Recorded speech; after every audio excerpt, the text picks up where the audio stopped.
Un mot très rapide en introduction. Donc moi je suis Antoine Allard, le directeur de la communication et de l'animation éditoriale de Cap Digital, pour vous remercier d'être présent, que ce soit avec nous dans ces beaux locaux de Cap Digital ou en ligne pour ceux qui nous suivent à distance.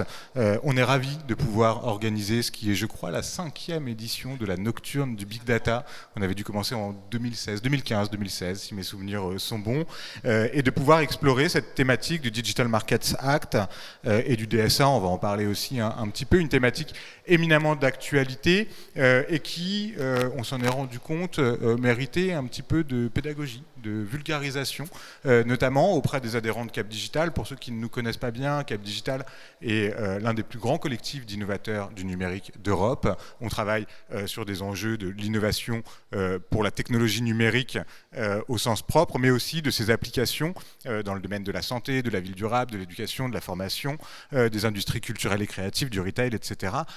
Et on s'est rendu compte en échangeant au cours des dernières années, notamment des derniers mois, avec les adhérents de Cap Digital, qu'ils avaient en fin de compte une connaissance assez partielle de ces enjeux, de cette nouvelle réglementation européenne. Et c'est pour ça que quand on a commencé à travailler avec le Club Data Intelligence de la EGE et qu'on a réfléchi à la façon dont on pouvait angler cet événement, il nous est apparu assez évidemment qu'on avait là un bon sujet, qu'on avait là un sujet à la fois d'actualité et un sujet sur lequel il y avait un enjeu de pédagogie. Et donc c'est ce qu'on a voulu faire ce soir, c'est ce qu'on veut faire avec vous en traitant évidemment des aspects juridiques de cette nouvelle réglementation, mais aussi des aspects plus techniques et des aspects plus économiques aussi, de voir est-ce qu'il y a ou non des leviers sur lesquels les entreprises innovantes européennes peuvent s'appuyer pour accélérer leur croissance grâce au DMA et dans une moindre mesure peut-être au DSA.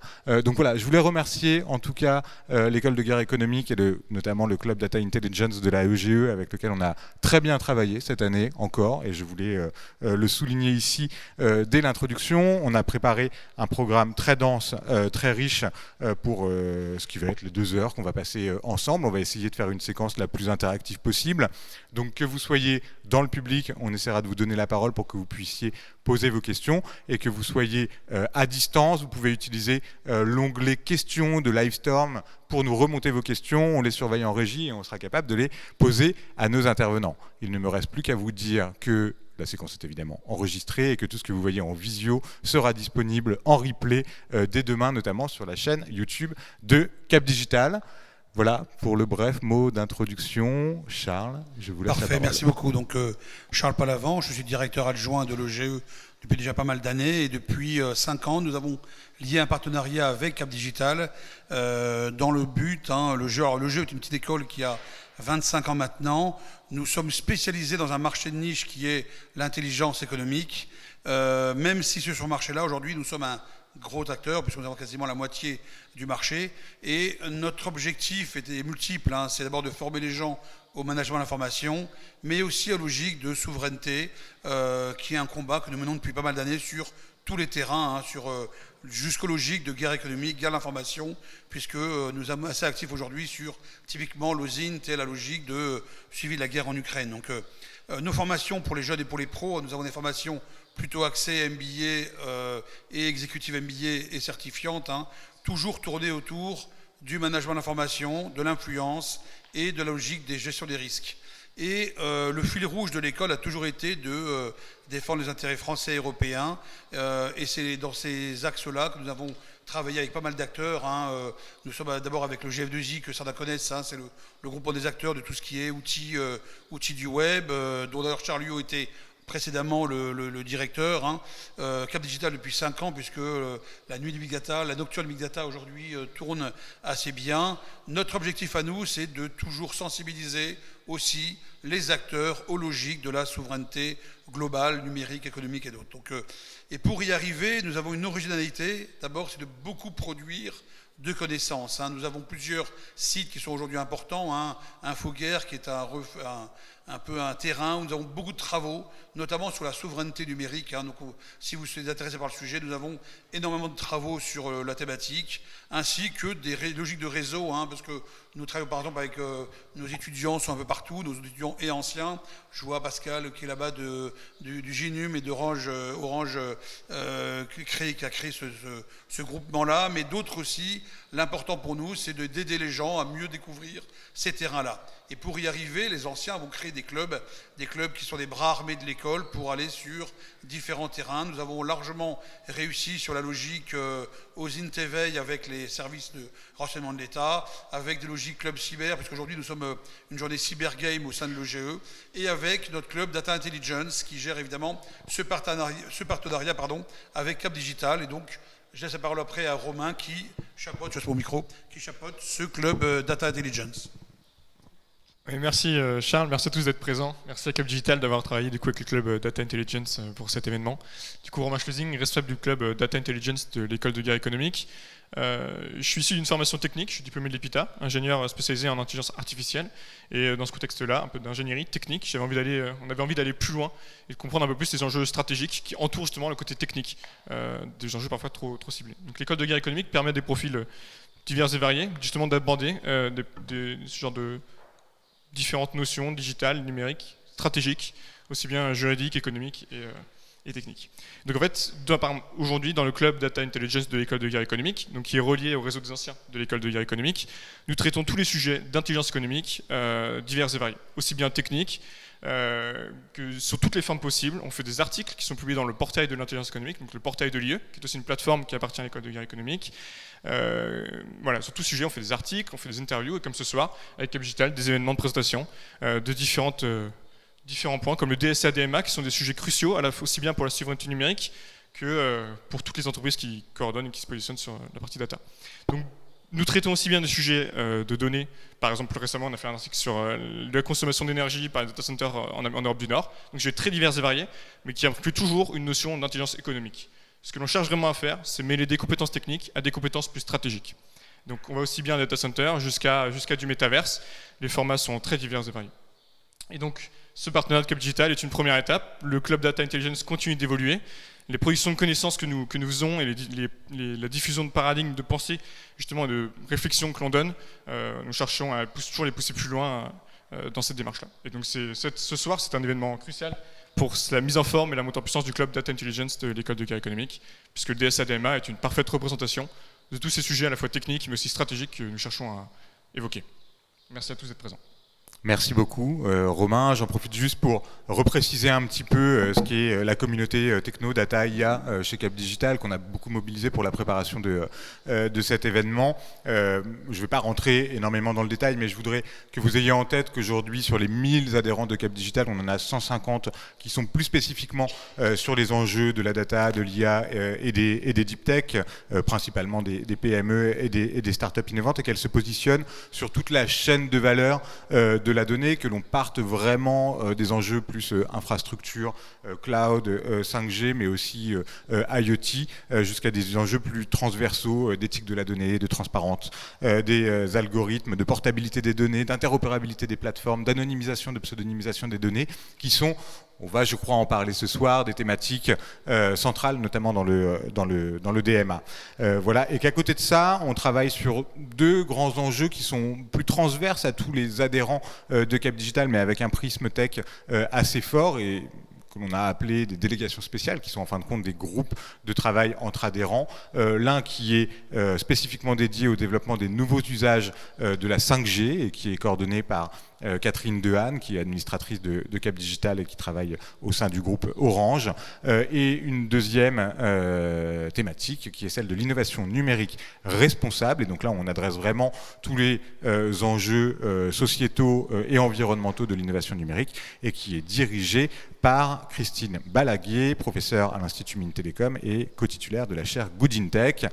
Si vous êtes intéressé par ces sujets-là, je vous invite à vous rapprocher de Virginie, qui est à ma gauche, et dans mon équipe, et de Bertrand Lejeune, qui est avec nous ce soir et qui est l'animateur de la communauté Data, IA, Deep Tech de Cap Digital. Voilà ce que je pouvais dire en introduction, Virginie. Je te relaisse la parole pour la suite de l'aventure. Merci Antoine. Du coup, ravi. Merci à vous. Et pour cette ouverture, on va poser le cadre juridique, donc le keynote, la keynote d'ailleurs, qui sera adressée, posera les fondamentaux juridiques avec Maître Ève Renaud-Chouraki du cabinet AS, directrice du pôle concurrence et régulation économique, que j'invite à monter sur scène. Merci à vous.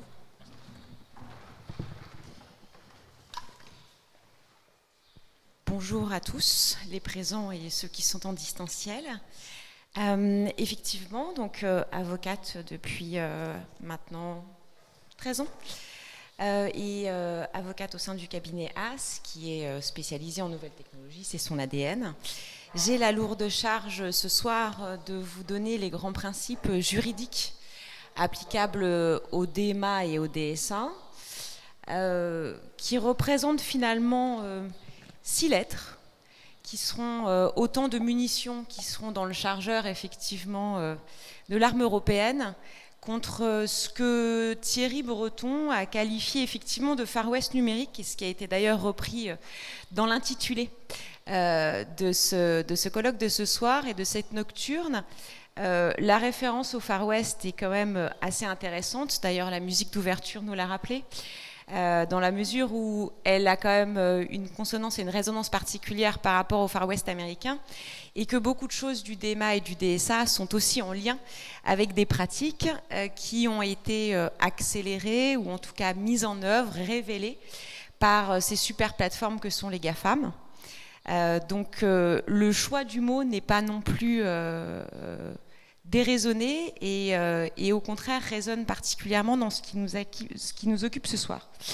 Donc DMA, DSA, une réglementation qui est présentée comme duale et qui a une double ambition. Alors pour le DMA, on va vouloir placer finalement sous contrainte des plateformes considérées comme des contrôleurs d'accès pour finalement libérer les licornes et les plus petites entreprises et les plus petites plateformes de leur joug et favoriser l'émergence effectivement d'une concurrence et d'une capacité à concurrencer.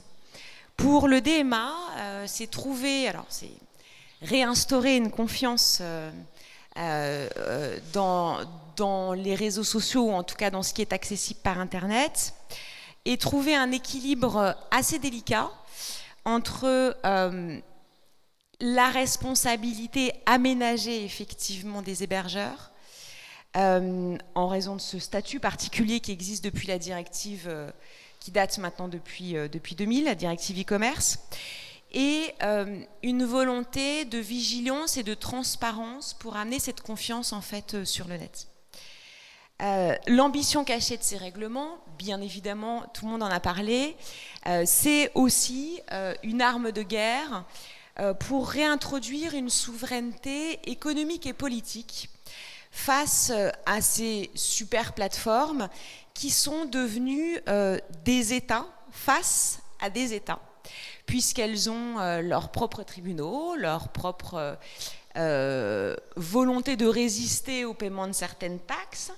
Elles ont finalement leurs propres lois par l'intermédiaire de leurs conditions générales d'utilisation. Et l'Europe, comme les États, ont eu toute difficulté à venir réguler, ou en tout cas les contrôler et empêcher certaines dérives. Par exemple, un événement dont on a beaucoup parlé, mais le fait que Twitter arrive effectivement, et je ne parle pas du fond, mais décide de lui-même de clôturer le compte de Donald Trump, est quand même quelque chose qui montre la puissance et puis cette espèce de tribunal interne en fait qui existe sur les réseaux sociaux et au sein des GAFAM. Au sein de cette keynote d'ouverture, on balayera effectivement quelles nouvelles règles et quelles nouvelles contraintes dans un premier temps. Les sanctions associées, on n'a pas de contraintes si on n'a pas de sanctions efficaces. Et puis j'essaierai de clôturer cette keynote par la question de savoir si finalement ces deux règlements s'inscrivent dans une vraie rupture ou si on est finalement dans une continuité de ce que l'Europe a mis en place depuis notamment le RGPD. Donc, quelles règles et quelles contraintes? Alors, concernant effectivement le DMA, la Commission européenne est partie d'un double constat. Selon elle, on aurait à peu près 10 000 plateformes qui opéraient sur le marché européen. Et seule une partie d'entre elles capterait effectivement l'essentiel de la valeur associée en fait à toute l'économie des plateformes. D'autre part, des super plateformes qui sont considérées comme des portes d'entrée indispensables utilisateurs et surtout utilisateurs professionnels ont mis en place des pratiques qui leur ont permis, alors même si elles avaient une certaine avance technologique et qu'elles ont eu cette capacité plus vite que d'autres à traiter de big data, et donc elles sont venues ces points de contrôle obligés, puisque personne n'a encore, ou en tout cas pas dans les mêmes proportions, la capacité de faire la même chose qu'elles. Elles ont en fait mis en place des pratiques qui ont maintenu cette position hégémonique qui est la leur, et dans un second temps, dans un même temps, elles ont aussi placé leurs utilisateurs dans un statut de dépendance en verrouillant finalement leurs propres écosystèmes. Alors, quand on parle de super plateforme, de quoi parle-t-on ? Au sens du DMA, on parle effectivement de plateformes qui ont une forte incidence sur le marché intérieur. C'est vu au travers d'un triple prisme qui est effectivement celui d'une position économique forte. Donc ça a été défini comme plus de 7,5 milliards d'euros qui est réalisé au sein de l'espace économique européen, ou une capitalisation boursière de plus de 75 milliards d'euros, et une activité, ou en tout cas des services qui sont proposés dans au moins 3 États membres. La deuxième condition est celle du contrôle d'un service qu'on a défini comme une plateforme essentielle, donc moteur de recherche, réseau social, place de marché en ligne, qui serait utilisé par plus de 45 millions d'utilisateurs par mois et plus de 10 millions d'utilisateurs professionnels. 10 000 utilisateurs professionnels. Et enfin, ces deux conditions ne sont remplies que sous réserve de la troisième, qui est le caractère solide et durable en fait de cette position, puisque le dépassement des seuils que je viens de vous dire doivent être effectivement remplis au cours des 3 dernières années. Alors, une fois qu'on a défini ce qu'elles sont et de qui on parle, comment est-ce qu'elles vont être désignées ? Alors, ce qui est prévu, c'est un système d'autodésignation auprès de la Commission européenne. Bon, certaines, comme les GAFAM, qui sont effectivement celles qui sont principalement ciblées, n'auront pas besoin de s'autodésigner. On les a déjà bien identifiées, mais il y a un système d'autodésignation auprès de la Commission européenne, et puis un système de désignation par la Commission européenne à l'issue de procédures d'enquête, le tout avec un système de réévaluation tous les 2 ans. Alors, maintenant, si on rentre dans le cœur du sujet, quelles sont les obligations ? On est effectivement dans un changement de prisme, puisque d'un point de vue purement concurrentiel, jusqu'à maintenant, on était sur ce qu'on appelle une régulation ex post, c'est-à-dire qu'on constatait l'existence de pratiques qui pouvaient avoir pour effet, pour objet, de rompre effectivement une concurrence effective. Et à l'issue d'une enquête qui était souvent longue, parce que le temps d'une enquête nécessite effectivement qu'on rassemble beaucoup d'éléments, on prononçait une sanction qui était une sanction réelle, qui pour beaucoup de GAFAM s'évaluait en millions d'euros, mais qui était finalement une goutte d'eau par rapport aux bénéfices qui sont générés, et surtout qui intervenait à un moment où la technologie, finalement, par le temps de l'enquête, était presque déjà dépassée, en tout cas plus mis en œuvre de la même façon, et puis la pratique avait évolué. Donc on avait toujours en fait un train de retard, et on n'arrivait pas à endiguer ce phénomène. Donc le changement de prisme vise à ce qu'on intervienne sur ce qu'on appelle une régulation ex ante, puisque là, on ne va pas attendre que la pratique ait eu des effets négatifs sur la concurrence et qu'elle empêche la concurrence. On va soumettre les plateformes qui remplissent les conditions que je vous ai listées à des obligations, en fait, qu'elles vont devoir respecter et qu'on a identifiées comme finalement des pratiques qui vont forcément, de par la position très forte et la place très forte de ces plateformes, avoir nécessairement un effet sur la concurrence. Donc ça, effectivement, c'est un changement de prisme qui est intéressant sur les principales obligations qui vont être imposées à ces super plateformes contrôleurs d'accès. On va avoir l'interdiction des pratiques dites d'autopréférence. Donc ça consiste en fait à favoriser ses propres produits et services par rapport à ceux d'entreprises qui vont les utiliser, ou encore exploiter l'énormité de données qui est générée par les plateformes données aux entreprises, mises à disposition des entreprises utilisatrices pour les concurrencer. Pour imager ce cas-là, on a 2 enquêtes qui sont ouvertes auprès de la Commission européenne contre Amazon pour justement des pratiques d'autopréférence, puisque Amazon, ayant à la fois le rôle d'opérateur de plateforme et de place de marché en ligne, et également sur cette même plateforme le rôle de vendeur au détail de ses propres produits sous sa marque Amazon Basics, avait finalement pas vraiment cloisonné, en tout cas n'a pas cloisonné ces données, et analysait les données qui sont générées par l'activité de ses utilisateurs sur la plateforme, donc des vendeurs tiers, pour pouvoir en fait identifier quels produits mettre en avant, quels produits commercialiser effectivement sur sa propre marque. Donc bien évidemment là vous avez finalement accès à un pool de données auquel normalement entre concurrents vous ne devez pas accéder et qui vous permet finalement préférentiellement de positionner votre offre et de vous assurer que cette offre corresponde effectivement à un vrai besoin et donc de générer des bénéfices. Donc interdiction des pratiques d'autopréférence, interdiction des pratiques dites d'installation par défaut, donc c'est tout ce qui est préinstallation. On impose des logiciels, navigateurs ou moteurs de recherche quand vous achetez effectivement des devices que vous ne pouvez pas désinstaller. Donc, par exemple, Apple ne pourrait plus normalement empêcher l'installation du Google Store sur ses iPhones ou sur ses iPads. Ouvrir effectivement un accès pour une entreprise utilisatrice aux données qui sont générées par la plateforme, par ses activités, ainsi qu'aux données qui sont liées aux annonces publicitaires qu'elle a financées au travers de la plateforme.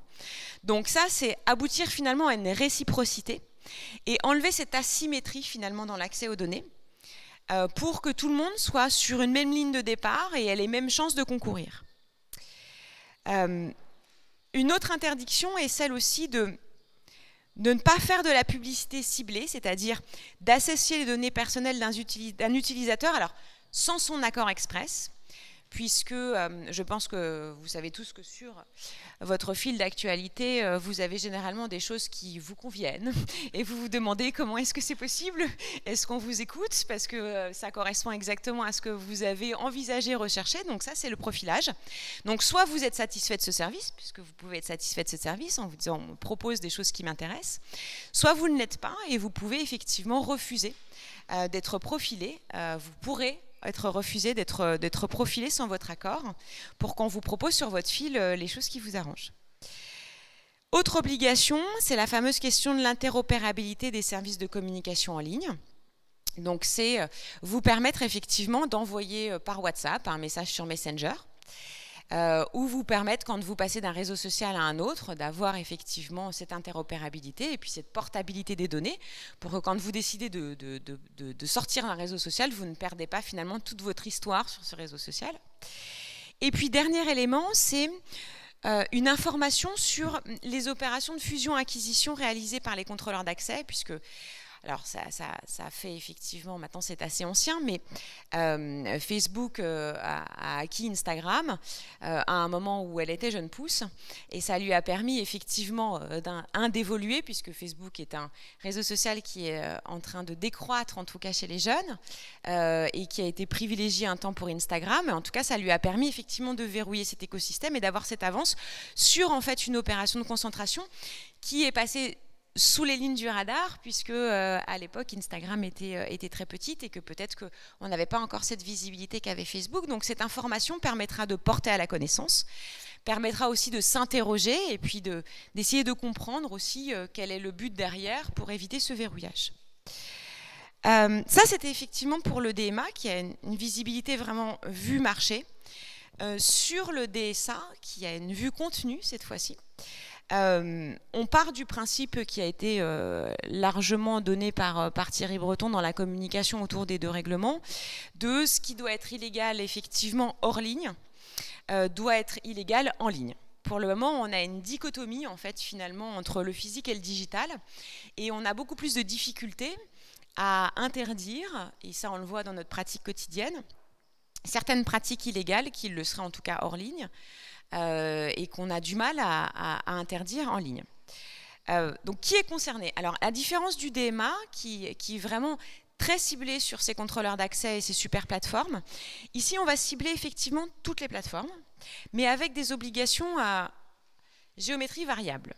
Donc, toutes les plateformes qui vont proposer ce qu'on appelle des services intermédiaires à des utilisateurs européens, donc fournisseurs d'accès, services cloud, messagerie, places de marché, réseaux sociaux, vont être soumises à certaines obligations en application du DSA. Et les très grosses plateformes qui ont plus de 45 millions d'utilisateurs par mois, et les très gros moteurs de recherche en ligne, vont être placés sous ces mêmes obligations, avec des obligations renforcées, notamment de rendre compte pour voir si l'utilisation et leur fonctionnement aboutit à des risques systémiques. Alors, quelles obligations vont être imposées effectivement à toutes ces entreprises? Alors, il y a la question épineuse de l'accès à l'algorithme pour la Commission européenne et pour les États membres. Et les très grandes plateformes devraient être soumises. Alors, il faut qu'on voit les conditions, puisque est-ce qu'on est vraiment en boîte noire? Est-ce qu'on est en ouverture complète?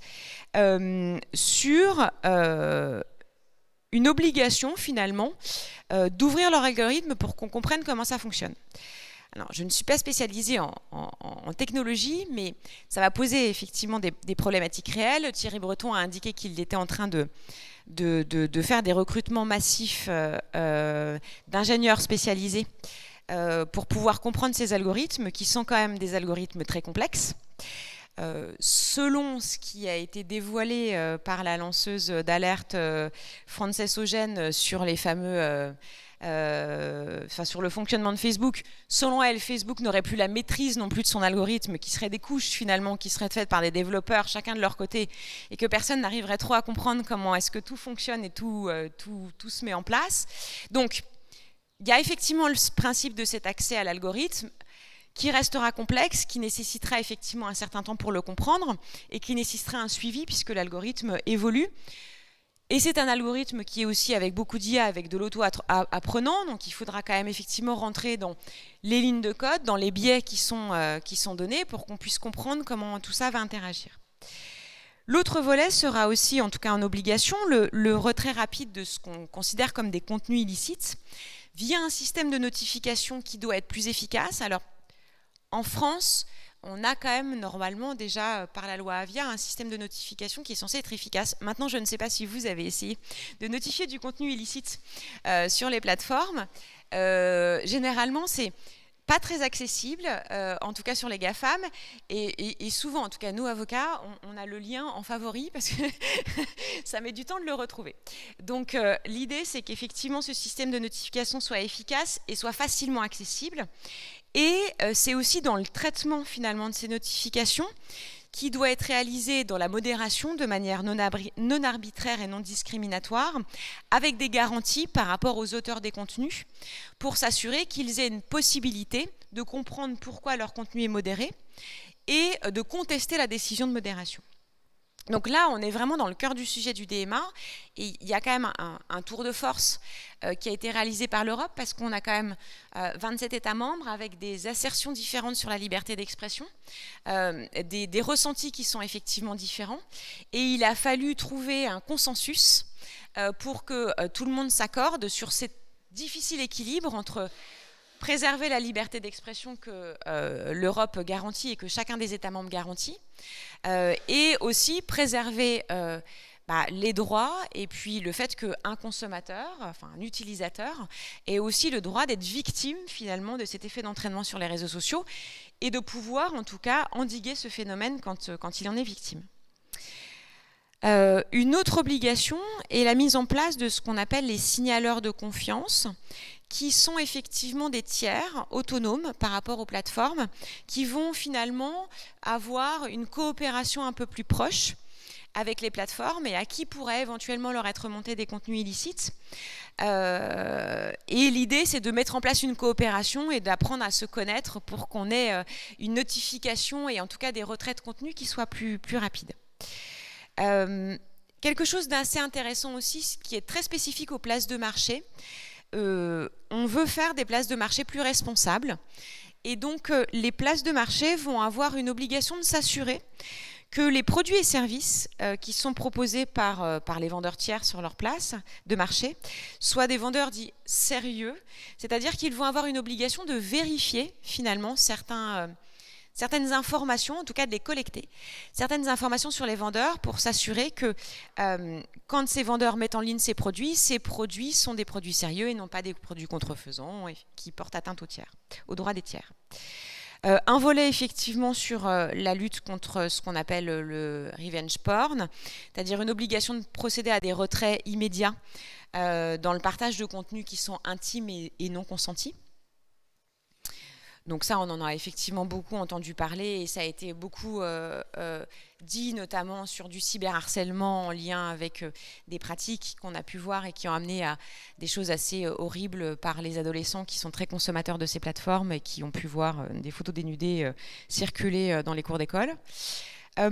Autre chose, un système de recommandation dit transparent. L'idée, c'est de comprendre un peu votre fil d'actualité, un peu dans le pendant du DMA, savoir ce qui vous est suggéré et pourquoi ça vous est suggéré.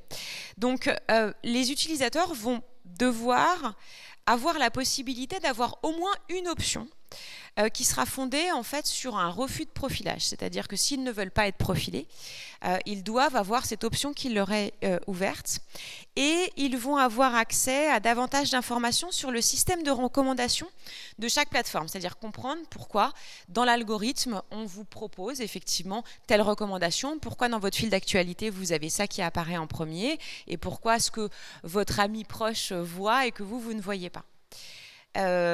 Autre point, c'est toujours dans cette notion de publicité ciblée, sera interdite la publicité ciblée fondée sur les données dites sensibles, donc orientation sexuelle, religion, origine ethnique. Alors aux États-Unis, on a eu alors ça fait un petit bout de temps maintenant, mais il y a eu un débat qui ne pourrait pas intervenir en Europe avec le RGPD, où en fait il y avait des publicités qui étaient très ciblées en fait sur des communautés nord-américaines, hispaniques, par rapport à des produits ou des services qui sont considérés comme avoir plus d'intérêt les concernant.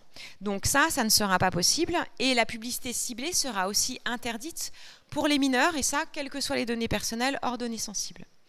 On veut aussi imposer une simplification des interfaces. C'est la limitation des fameux dark patterns, et puis vous assurer que vous n'ayez pas des pop-up dans tous les sens et que vous puissiez vous abonner et vous désabonner de manière simple et facile sans forcément avoir à aller dans un tunnel d'interface pour pouvoir le faire. Autre point est là qui concernera les super plateformes, elles seront obligées d'avoir la tenue d'audits indépendants sur les risques systémiques pour conduire une analyse en fait de réduction de ces risques systémiques. Donc ça, alors on en a effectivement, c'est aussi en lien avec le dernier volet qui est les mesures exceptionnelles durant une crise, puisqu'on se rend compte que la viralité des réseaux sociaux peut amener à ce qu'il y ait une diffusion effectivement de fake news, de communautés effectivement complotistes. Et l'idée, en fait, c'est de voir si, dans l'utilisation de ces réseaux sociaux et de ces plateformes, ce risque, en fait, est accentué. On a eu ce débat-là notamment en période électorale avec l'influence que pouvaient avoir certains États étrangers sur l'orientation des votes. Tous ces éléments-là, en fait, on l'a eu aussi pendant la crise du Covid. Facebook a indiqué qu'elle avait mis en place des mesures particulières en lien avec de la limitation de diffusion d'informations en lien avec le Covid, en lien avec les vaccins, etc. Donc l'idée, c'est que durant une crise, on puisse effectivement agir au plus près de ces réseaux sociaux et de manière générale étudier comment il y a une diffusion effectivement assez systémique de certaines informations et de certaines fake news pour pouvoir voir comment la modération ou comment l'algorithme devrait effectivement évoluer. Voici la présentation effectivement de quelles contraintes et quelles obligations. Maintenant, très rapidement, les sanctions, puisque comme je vous le disais, il n'y a pas de contrainte réelle s'il n'y a pas de sanctions. Alors, pour les DMA, les amendes qui peuvent être effectivement prononcées peuvent aller jusqu'à 10% du chiffre d'affaires mondial de la plateforme considérée. Alors, là-dessus, si le DMA a un volet très concurrentiel, tout ce qui était en lien avec les pratiques anticoncurrentielles était déjà sanctionné par un montant d'amende équivalent, en tout cas ce plafond d'amende-là. Ce qui est nouveau et ce qui est intéressant, ça vient dans les sanctions complémentaires, puisque finalement, en cas de récidive, l'amende peut être portée jusqu'à 20% du chiffre d'affaires. Et c'est surtout, on en a beaucoup parlé, démantèlement, est-ce qu'on va aller jusqu'au démantèlement des plateformes, le non-respect systématique qui a été défini comme au moins 3 fois en 8 ans, peut aboutir à une ouverture d'une enquête de marché qui pourrait aboutir à ce qu'on impose des obligations qui vont plus loin. Alors, est-ce qu'on ira jusqu'au démantèlement ? Avoir une séparation des activités peut-être, mais en tout cas une interdiction d'acquérir d'autres entreprises pendant une période donnée pour effectivement s'assurer que les effets anticoncurrentiels de certaines pratiques soient jugulés au maximum. Pour le DSA, la sanction sera déterminée par chaque État membre dans une limite qui est fixée au niveau européen de 6% du chiffre d'affaires mondial. Et précisons que si chaque État membre pourra effectivement contrôler chacune des plateformes sur le respect, puisque précisons-le quand même, on est sur des projets, sur des règlements qui seront d'application immédiate, il n'y aura pas de transposition. La Commission européenne s'est quand même gardé le rôle de contrôler les super plateformes.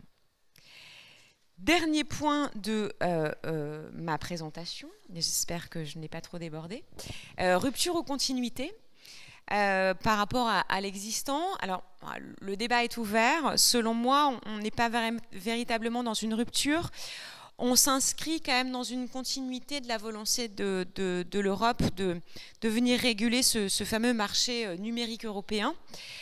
Ça s'inscrit dans la continuité du RGPD, qui était données personnelles. Ça s'inscrit quand même dans la continuité aussi du règlement plateforme to business, qui est effectivement venu quand même imposer certaines obligations aussi aux plateformes dans ses rapports contractuels avec ses utilisateurs professionnels. Donc on voit quand même qu'on est dans une logique où finalement, progressivement, on vient réglementer par différents bouts pour s'assurer effectivement qu'on a un vrai marché numérique européen qui va émerger par rapport finalement à un marché numérique qui était pour beaucoup dominé par des plateformes américaines. Il y avait une vraie nécessité quand même de mettre à jour cette fameuse directive e-commerce de 2000, qui a quand même 22 ans. En 22 ans, l'Internet d'il y a 22 ans n'est plus l'Internet d'aujourd'hui. Et puis, il y a eu une vraie plateformisation aussi de nos économies et de notre quotidien, qui a amené à ce que finalement on peut très bien se lever, vivre et se coucher au travers d'une plateforme et pour le moment des GAFA. Beaucoup de critiques, des critiques émanent quand même sur ces deux projets, pas tant a priori sur le DMA, qui finalement est une traduction de pratiques qui sont en cours d'enquête par les commissions européennes ou qui ont déjà été sanctionnées par les différentes autorités de régulation et de concurrence dans les différents États membres. Un peu plus sur le DSA, non pas sur le volet contenu illicite dont tout le monde s'accorde, qui sont effectivement pédopornographie, pornographie, incitation à la haine, où on arrive quand même par le biais, en tout cas en France, d'une procédure pénale à obtenir une identification et un retrait de contenu.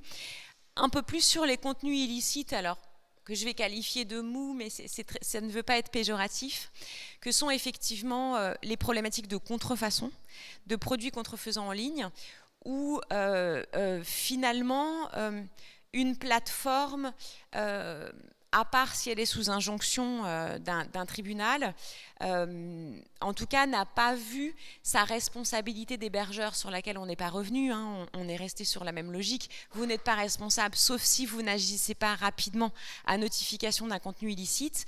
Donc c'est quand même une appréciation qui est quand même un peu à géométrie variable pour les plateformes, et on n'est pas venu leur imposer une suspension de compte, plus que finalement cette obligation sur les places de marché de se dire vous devez savoir avec qui vous travaillez. Certaines unions des fabricants ont pu émettre certaines critiques en disant ça ne va peut-être pas assez loin pour nous aider dans notre problématique effectivement de contrefaçon, et ça ne traite pas finalement directement une épineuse problématique pour nous avocats qui est la question de la levée de l'anonymat. qui est une question qui n'est pas facile à obtenir devant les tribunaux actuellement, même si en France on a la LCEN et on a la possibilité de se rapprocher des fournisseurs d'accès pour avoir une levée d'anonymat. On a quand même une résistance et la jurisprudence actuelle est en train d'avoir une lecture un peu orientée de la LCEN qui viendrait dire que si ce n'est pas une qualification pénale, la levée de l'anonymat n'est pas garantie et que, en tout cas pour toutes les qualifications civiles que sont le dénigrement, la contrefaçon si on ne veut pas agir sur le pénal, on n'arrive pas, en tout cas pas toujours, à obtenir cette levée d'anonymat qui peut être très préjudiciable pour les entreprises.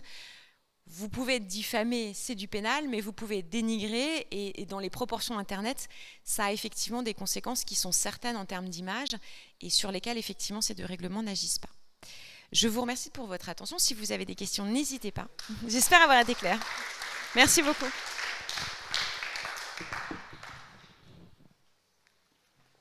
grand merci pour ce cadre passionnant. Je regarde juste, il y a 2-3 questions, mais peut-être qu'on va avancer sur la table ronde et on reviendra après, parce que le cadre est posé. Donc maintenant, l'idée, c'était de venir titiller un peu certains acteurs qui se sont engagés sur certains sujets de souveraineté numérique, et puis d'avoir Alexandre Janda, qui est chargé de mission auprès du club de l'AEGE et de la Data Intelligence pour venir poser quelques questions. Donc du coup, je vous remercie. Merci beaucoup. Donc j'appelle Alexandre Janda, Anne-Sophie Talandier, directrice de TerraLab, l'Institut Mines-Télécom, Monsieur Bruno Almor, haut fonctionnaire français. Alors le titre est un peu long, mais j'y tiens, parce que c'est important. Ancien haut fonctionnaire de la Direction générale de la concurrence de la Commission européenne, qui enseigne les questions européennes, économiques et institutionnelles. Donc on pourra effectivement lui poser plein de questions. Alexandre, je te cède la place.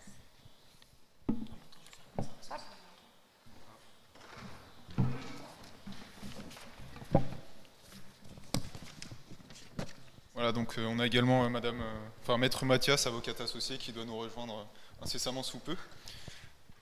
Alors, merci de venir nous rejoindre pour cette table ronde. Donc, la thématique, ce sera de discuter des opportunités économiques et des enjeux technologiques qui sont autour du DMA et du DSA notamment. Donc on va pouvoir avoir un échange et puis ensuite prendre les questions du public pendant un quart d'heure à la fin. Comme je le disais, on va pouvoir discuter des effets du DMA pour la France et pour l'Union européenne plus largement, et notamment en ce qui concerne l'impact sur les entreprises françaises, européennes. En effet, le DMA se présente comme étant assez ambitieux. L'objectif, c'est d'aboutir à une concurrence plus saine entre les acteurs du secteur, et du coup, il devrait y avoir des conséquences multiples, à la fois au niveau technologique, économique et juridique, comme ça a pu être évoqué précédemment. La série de questionnements qu'on peut aborder, c'est quelles vont être ces conséquences, comment le DMA va pouvoir s'appliquer concrètement aux entreprises, et puis finalement, ce règlement est-il à la hauteur de l'objectif fixé et de l'ambition affichée, qui n'est ni plus ni moins que de mettre fin à l'hégémonie des GAFA, même si ils ne sont jamais réellement nommés, c'est quand même d'eux dont on parle, et donc de contribuer à l'essor d'acteurs économiques européens dans le domaine du numérique. Alors je propose qu'on commence par les zones d'ombre qui persistent autour de ce DMA. Et puis il y a notamment, on a pu voir que certaines définitions posent problème sur des termes qui sont pourtant cruciaux, notamment la question des gatekeepers, c'est-à-dire des fournisseurs d'accès. Donc ce sont des acteurs capables d'empêcher l'accès à un marché ou à un écosystème. Et puis on a aussi par exemple la notion d'utilisateur final qui posait des questions quant à leur définition. Donc voilà, on peut peut-être commencer sur cette thématique. Est-ce que le texte du DMA est-il clair? Y a-t-il des zones de flou qui subsistent? Merci. D'abord, je voudrais dire que j'ai beaucoup apprécié la présentation qui a été faite. Merci beaucoup. C'était extrêmement clair. Moi, donc, je vais effectivement beaucoup parler du DMA et pas du DSA. Moi, j'ai fait partie des gens à la direction de la concurrence de la Commission européenne qui vont mettre en œuvre le DMA. C'est-à-dire qu'il va y avoir des gens d'un côté de la table qui vont être les GAFAM et d'autres. Et de l'autre côté de la table, il y aura des gens comme moi, enfin ils sont un peu plus jeunes parce que malheureusement, voilà, le temps passe. La première chose que je voudrais dire, c'est que le DMA, on saura ce qu'il est vraiment dans quelques années. Tout simplement parce que dans le système européen, qui décide à la fin des fins, c'est la Cour de justice de l'Union européenne. Il y a peut-être beaucoup de choses dans le DMA que finalement le juge européen n'acceptera pas dans quelques années. La deuxième chose, c'est que oui, il y a des zones d'ombre, mais ça c'est normal, il faut bien que les juristes fassent leur miel. Et le net, c'est d'une immense complexité. La définition du gatekeeper, c'est une définition qui prend 2 pages quand on regarde le texte. Donc évidemment qu'il va y avoir des débats, des débats et des débats et des débats. Autre exemple, ça a été très bien dit, l'une des modifications apportées par le DMA, c'est l'idée d'empêcher ce que l'on appelle les killer acquisitions. Donc, killer acquisition, c'est comment un gros voit un tout petit et le mange avant qu'il devienne gros parce qu'il n'a pas envie de devenir gros.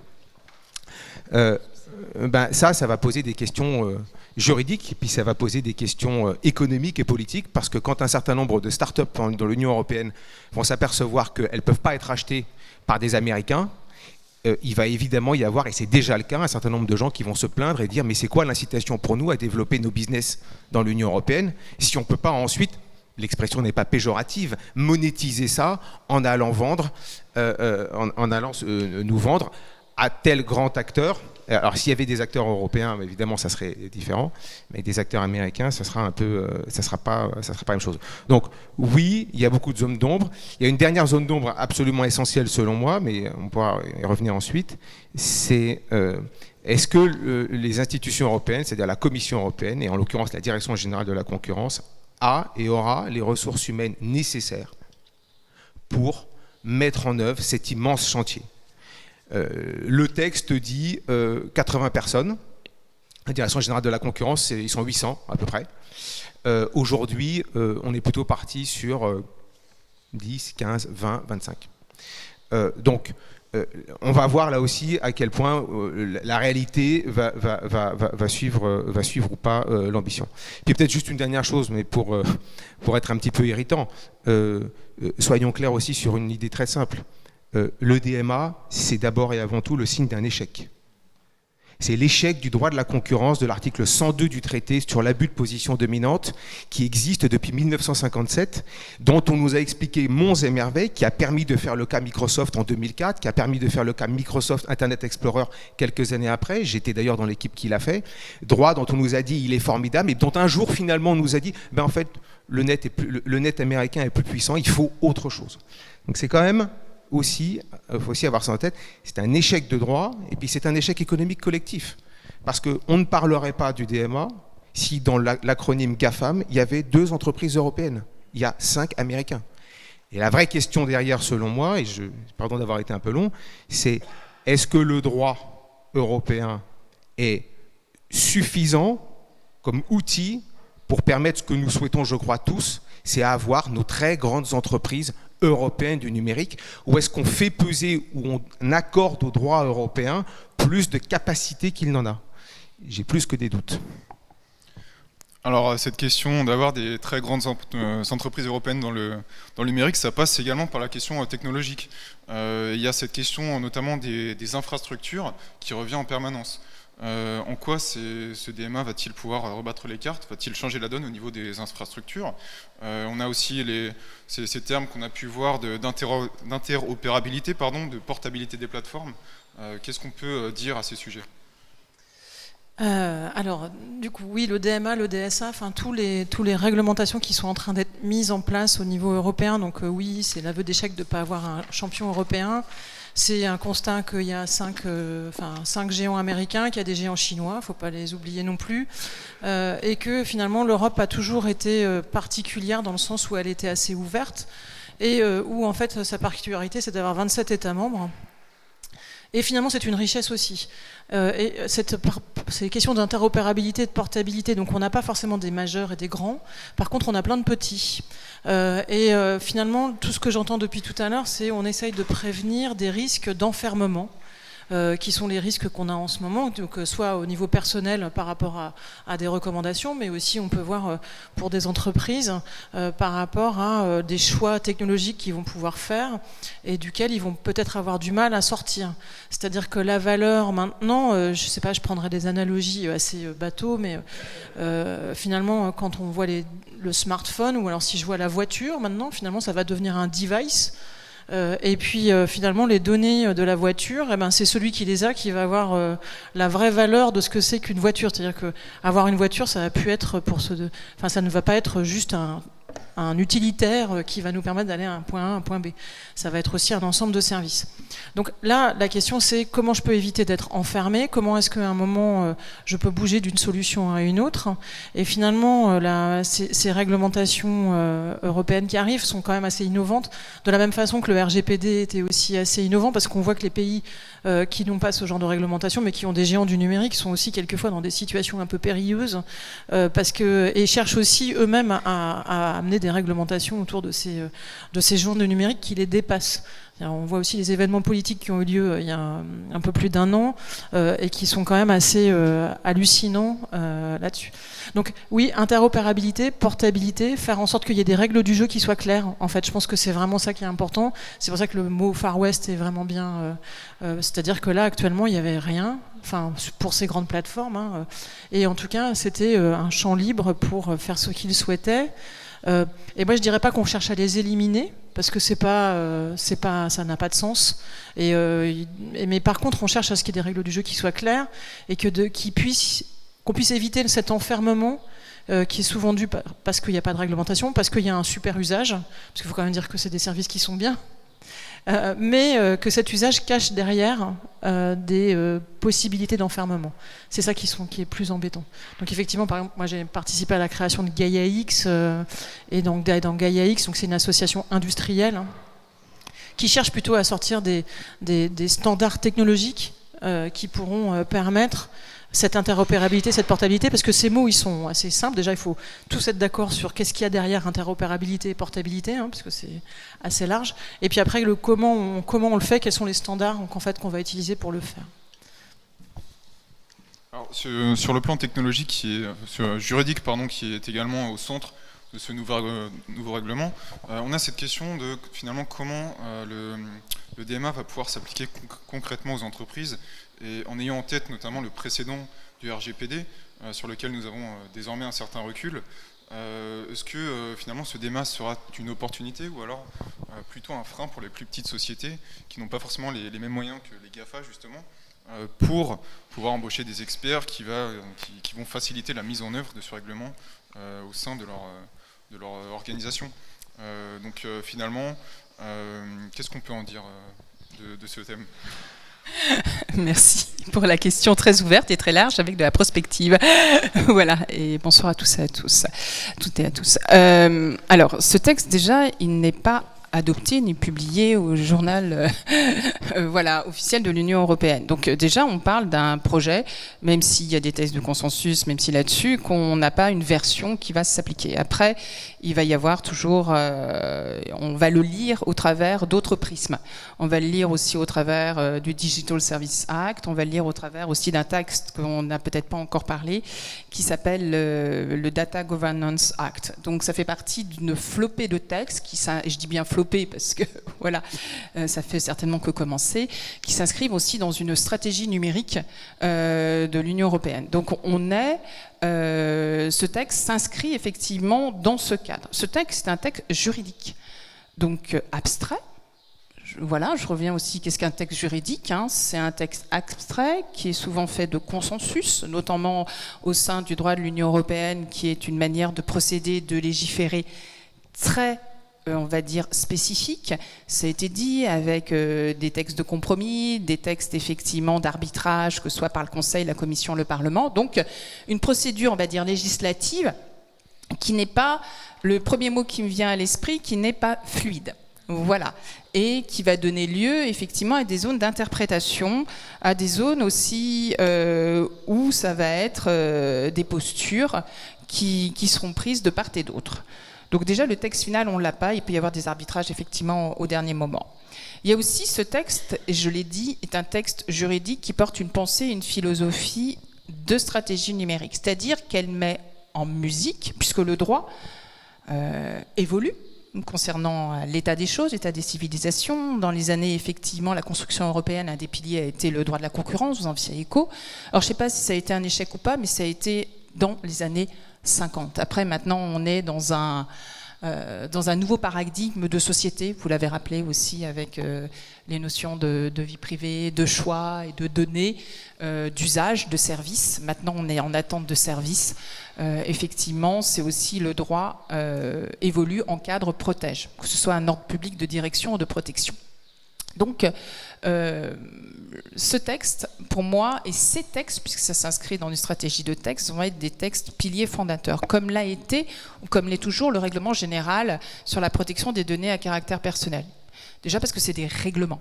Donc c'est des textes qui ont un autre poids, on va dire politique, juridique, que des directives. Après, sur comment ça va s'appliquer, là c'est tout l'enjeu. Ce soir, je suis incapable de vous dire qu'elle va avoir le recul sur les entreprises, sur ces textes. On sait déjà qu'effectivement les grandes plateformes travaillent dessus. Effectivement. Mais on voit bien que le RGPD, adoption en avril 2016, entrée en application 2 ans après, donc le 25 mai 2018, on commence quelques années après, et encore une fois, on découvre l'ampleur, on découvre aussi les compromis. Il y a des lignes directrices du CEPD, des autorités et des délibérations des autorités de contrôle qui sont là tous les jours pour nous donner, on va dire, des fils rouges d'interprétation et d'exécution de ce texte. Je pense, indépendamment de la posture date d'exécution ou autre, ou d'autres positionnements qui vont devoir être pris, on va avoir des constructions par rapport à ces textes. Après, en tant qu'avocat, effectivement, conseiller mes clients ou autres en disant je ne peux pas venir sans conseil, bien entendu, et sans solution.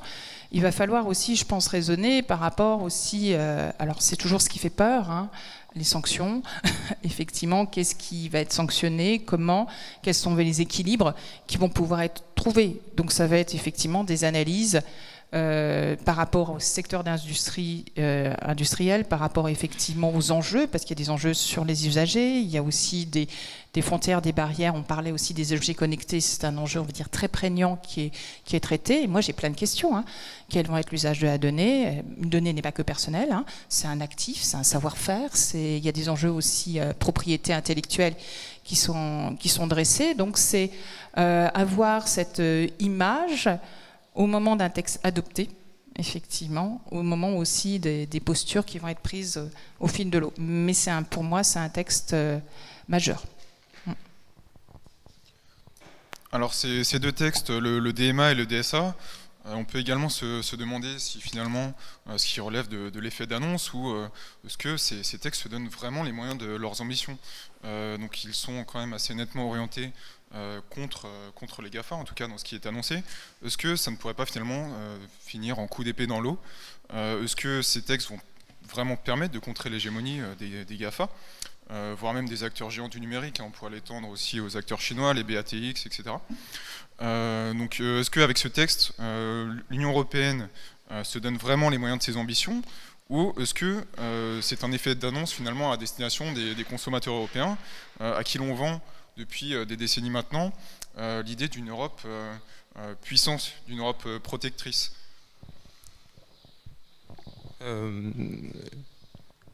Oui, c'est, je pense, largement un effet d'annonce. Si on considère que de ces textes, et notamment, je parle du DMA, il aura un rôle essentiel, je dis bien essentiel, dans la création de l'équivalent sur le territoire européen de ce qu'on appelle les GAFAM. Je pense que la réponse est non. Ce qui fait les GAFAM, ce qui a fait les GAFAM, c'est un certain nombre de choses.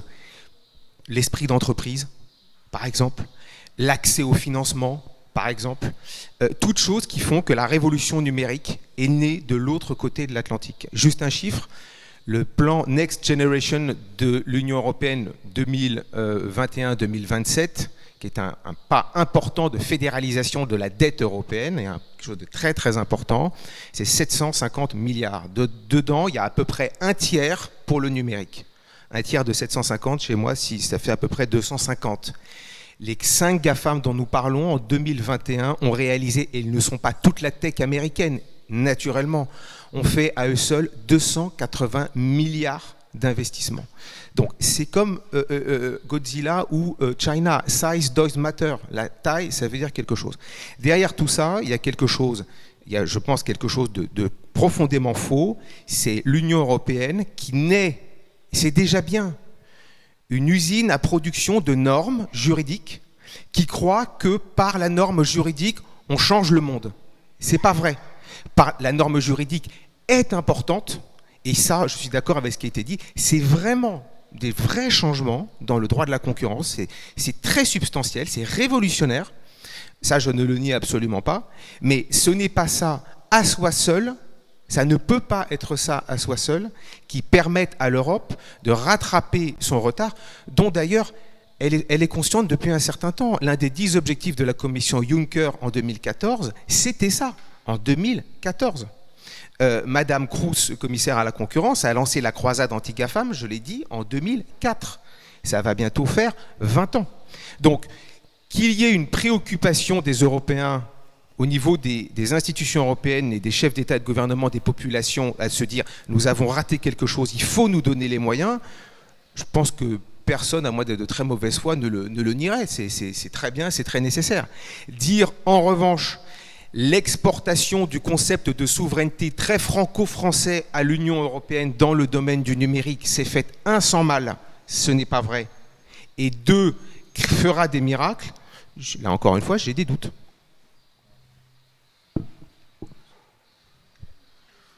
Alors on peut toujours dans cette optique de voir si finalement, de cette rivalité entre l'Union européenne et les GAFAM, est-ce qu'on peut se demander si c'est pertinent de faire le parallèle entre le DMA, le DSA et le Cloud Act, qui a fait réagir pas mal ces derniers temps, qui, je le rappelle, autorise l'administration américaine à exiger l'accès aux données stockées sur des serveurs quel que soit leur emplacement dans le monde, pourvu qu'ils appartiennent à une entreprise américaine.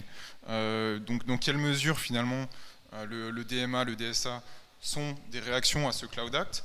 Est-ce qu'il ne faut pas aussi là un peu démystifier alors je dirais non, pas complètement, parce que c'est pas sur le même niveau en fait. Je dirais là le Cloud Act, on est au niveau des infrastructures, le DMA, DSA, j'ai quand même l'impression que c'est plus au niveau des usages. Après, la seule réaction qu'on a, c'est par rapport à cette souveraineté européenne. Moi, je préfère utiliser le terme d'indépendance technologique, parce que souveraineté, les entreprises, en fait, ce qu'elles cherchent à la limite, ou ce dont elles auraient besoin, c'est d'indépendance technologique. Et donc, c'est plutôt dans ce sens-là. Et donc, après, pour répondre à votre question directement, alors je ne suis pas juriste, je vais vous laisser répondre, je pense que vous serez plus... Mais en tout cas, pour moi, ça n'est pas au même niveau. Alors pour faire un parallèle juridique, après je partage le droit, c'est encore une fois une norme, des textes, je l'ai dit, abstrait, général, pour prendre la définition, c'est pas là pour... ça peut être un support au business, et c'est surtout une philosophie législative ou politique. Mais effectivement, je partage les propos qui ont été tenus. Le Cloud Act, c'est un texte national américain, donc d'extraterritorialité, qui s'inspire dans une culture juridique qui est extrêmement différente de la nôtre. Donc c'est un texte déjà qui n'est pas européen, ni de philosophie européenne. J'enfonce des portes battues et je ne veux pas être provocatrice, donc c'est un texte qui s'inscrit dans une politique législative européenne, européenne, lapsus, soyez trompeur, américaine, où le droit, où l'État est au service des entreprises. Vous rappeliez le financement des entreprises des GAFAM, mais c'était même dans les années 80 ou autre, on n'est même pas dans les années 2000 où effectivement les GAFAM, ces géants, ont eu des financements de la part de l'État. Donc on est sur une autre construction et une autre vision de la société, de l'État ou autre. Donc un texte à portée extraterritoriale qui va permettre, et qui s'inscrit dans d'autres textes. C'est-à-dire que ce n'est pas le seul. On parle du Cloud Act, Mais par exemple, le FISA Act, alors c'est que des acronymes, en plus c'est pas Cloud Act, c'est pas ce que vous voyez l'usage d'un service en ligne, hein, c'est un acronyme juridique. FISA Act, pareil, c'est un acronyme juridique qui date de 78. Donc on est dans une posture juridique classique pour des Américains, avec une définition d'entreprise américaine extrêmement large, c'est-à-dire y compris la personne du dirigeant. Donc on peut avoir une entreprise ou une filiale française dirigée par un représentant légal américain. L'entreprise sera soumise effectivement au Cloud Act, avec d'autres spécificités qui sont la théorie du contact ou autre. On est sur un régime différent. Pour moi, de régime, de texte, ces textes qu'on évoque ne permettent pas effectivement de s'opposer au Cloud Act. Qu'est-ce qui s'oppose au Cloud Act ? Déjà, peut-être une volonté de concertation politique. Déjà, je pense que ça pourrait être intéressant. En France, on parle beaucoup de la réforme d'une loi qui s'appelle la loi de blocage, qui date de 1968, où des décrets et des arrêtés ont été pris le mois dernier. Donc voilà, donc là, ça a été une posture nationale. Il ne faut pas oublier que, et ça c'est quelque chose qui est reproché, ou pas en tout cas, c'est une caractéristique de l'Union européenne, le droit, il y a le principe de subsidiarité et effectivement énormément d'aspects, notamment la procédure judiciaire, je ne dis pas qu'il n'y a pas de la coopération européenne ou internationale, est laissée à la main des États membres. Donc là on est sur un mandat effectivement peut se contester là-dessus, et on est sur une sensibilisation et une prise en main de nos entreprises, qu'elles soient françaises, européennes ou autres, par rapport à ce texte, qui va demander des communications dans le cadre d'une procédure judiciaire. Donc la procédure judiciaire, elle peut viser un salarié d'une entreprise, c'est-à-dire qu'on n'est même pas sur la personne morale en tant que telle, on est sur un individu. Donc on est sur tout type de mandat, et ce qui est le risque, effectivement, où là il y a quoi ? Il y a une captation d'actifs, on est sur le biais de l'intelligence économique, c'est qu'on demande aux hébergeurs, et non pas directement à l'entreprise ou à la personne concernée, de communiquer des volumes de données, et on sait tous que extraire des volumes de données, voilà, c'est coûteux, chronophage, et encore faut-il les trouver. Parce que quand vous demandez des communications, on va dire, des communications électroniques du 1er février 2019 au 1er mars 2019, voilà, à retrouver de monsieur A envers monsieur B, voilà, il faut encore arriver à les extraire, et que ça, et non pas que le volume. Donc en droit, en France, on a la loi de blocage. Il y a effectivement, on parlait du RGPD qui encadre les transferts, notamment à des autorités judiciaires ou autres, mais encore faut-il pouvoir le mettre en application, puisqu'il y a aussi une reconnaissance de cette effectivité judiciaire et extrajudiciaire aussi aux États-Unis. Il y a des procédures qui ont contesté ou autres, des entreprises qui ont contesté des mandats émis sous Cloud Act. Les procédures sont sur le territoire américain. Et à ma connaissance, à part une qui a été, où on a fait droit à la demande du plaignant sous réserve d'évoquer le secret défense stratégique de la nation, voilà, donc je suis sur du droit français, les autres ont été écartés et le mandat délivré sous Cloud Act a primé. Donc on est sur une effectivité du droit, qui est sur Cloud Act, DSA, DMA, DGA, enfin tous les textes ou autres, c'est d'autres paradigmes et d'autres objets, tout simplement. Ouais. Si je peux rajouter juste un truc, c'est sur le Cloud Act et justement, enfin, quand on se met du côté des utilisateurs de cloud, en fait, il y a un vrai besoin justement de savoir si je vais utiliser tel service chez un cloud service provider, finalement, je risque quoi ? Et en fait, c'est vrai que là, actuellement, c'est très compliqué pour un utilisateur de le savoir, parce que le FISA, qui est même un peu plus loin que le Cloud Act, je dirais même, de ce que j'ai compris, en fait, fait que savoir si on peut être soumis à des lois extraterritoriales devient compliqué. Donc finalement, c'est vrai que si je reviens à GaiaX, je reviens un peu à ma soupe, mais en fait, dans GaiaX, ce qu'on veut faire, et il y a des labels qui ont été, il y a eu un communiqué de presse qui a eu lieu il y a 2 semaines ou 3 semaines, avec des critères de labels, et en fait, ce qu'on veut, c'est qu'il y ait une certaine transparence ou une façon d'exposer ces caractéristiques, et notamment ces caractéristiques juridiques et les risques qu'on pourrait avoir, qui soient communes. C'est-à-dire que pour quelqu'un, quand il va pouvoir, pour une société, quand elle va choisir un service, elle pourra le comparer par rapport à d'autres. Je prends un exemple, pour une entreprise Pour une entreprise, certaines données pour eux n'ont pas de sensibilité particulière et en fait ils n'auront pas tellement de contraintes. Pour d'autres actuellement, en fait, notamment pour des entreprises ou des industries qui sont régulées, ou alors même on pourrait parler des données de santé si on va dans l'extrême, pour quelque chose qui est connu. En fait, ils n'ont pas les moyens actuellement de pouvoir aller sur le cloud. Donc c'est typiquement pour aller pour trouver des solutions à cette question, et le Cloud Act est quelque chose. Il y a en tout cas dans cette association GAIA-X, qui est une association industrielle, qui va chercher par rapport à ce panier de réglementation ou de risques à fournir des moyens techniques, en tout cas techniques et juridiques, puisque c'est les deux, pour les entreprises, pour pouvoir y mettre leurs données et exploiter leurs données. Et enfin, pour compléter quelque chose que je disais tout à l'heure, notamment sur tout ce qui était indépendance technologique, et là je reviens avec ma casquette technique de la table ronde, en fait, je pense que l'open source, en fait, et là on a quelque chose aussi à jouer en Europe sur le sujet, l'open source est quand même un moyen de pouvoir acquérir cette indépendance technologique et de pouvoir éviter cet enfermement. Et je pense que tout ce qui est commun numérique, open source, c'est des choses en Europe où en fait on a vraiment quelque chose à faire. Alors pour conclure cette discussion, avant de prendre les questions du public, peut-être une réaction à cette citation de Monsieur Cédric O, donc notre secrétaire en charge du numérique, s'il est reconduit en tout cas. Il veut pas?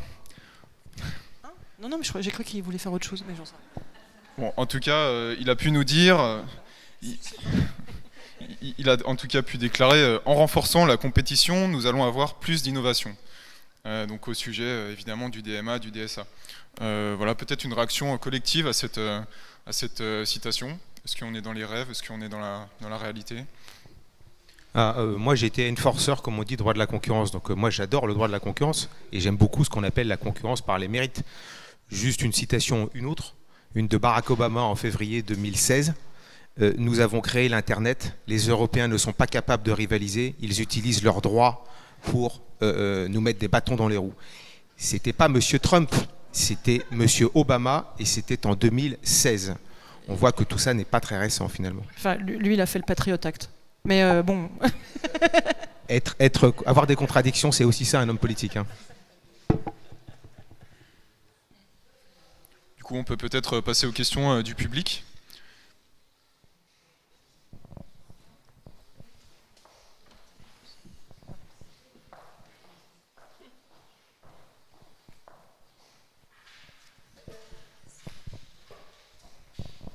Merci, bonsoir.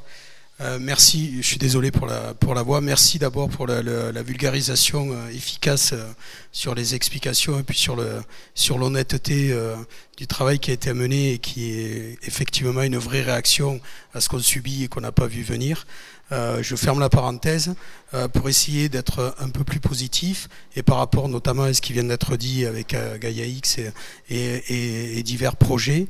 Comment est-ce qu'on peut demain, si on est un acteur du cloud, du big data, du stockage de données, comment est-ce qu'on peut offrir une garantie d'une souveraineté? Moi, la souveraineté numérique, c'est là où je la mets, c'est la capacité, sans aller jusqu'au processeur, de pouvoir donner des garanties aux groupes français et européens que leurs données ne seront pas piratées, volées ou sur un simple jugement. Alors effectivement, il y a la notion du capital. Je pense qu'elle est importante pour le Cloud Act. Mais est-ce qu'on peut aller au-delà et est-ce qu'on peut trouver des solutions pour offrir un service qui soit en phase avec ce qu'on souhaite finalement protéger maintenant qu'on se les fait un peu manger, quoi. Donc tout à l'heure je parlais des labels. Dans GAIA-X, en fait, ils ont été publiés. Il y a je ne sais pas combien de critères dans les labels. Il y a 3 niveaux en tout cas. Il y a un niveau, le premier, c'est de la transparence. En fait, c'est de dire ce qu'on fait. Il y a un deuxième niveau qui est l'obligation, enfin si je caricature, parce qu'il y a beaucoup de choses dedans, mais si je vais à une extrême synthèse, l'obligation d'avoir une option pour processer et stocker les données en Europe. L'obligation d'avoir une option, attention. Et le troisième niveau, alors l'immunité par rapport à des lois extraterritoriales non européennes n'existe pas, parce que c'est très compliqué. Hein. Puis l'immunité en droit, je pense que là, il y a quelques juristes, je ne suis pas sûre que ça existe. Comme vous disiez, il faut du miel pour... Enfin, ça n'existe pas, il y aura toujours... voilà. Donc finalement, c'est un équivalent. En France, on a quelque chose qui s'appelle le Secnum Cloud, qui a un certain niveau de sécurité et de garantie. Et finalement, ces critères qui ont été définis sur Gaia-X au 3e niveau, c'est quand même un équivalent de ce qu'on a dans Secnum Cloud.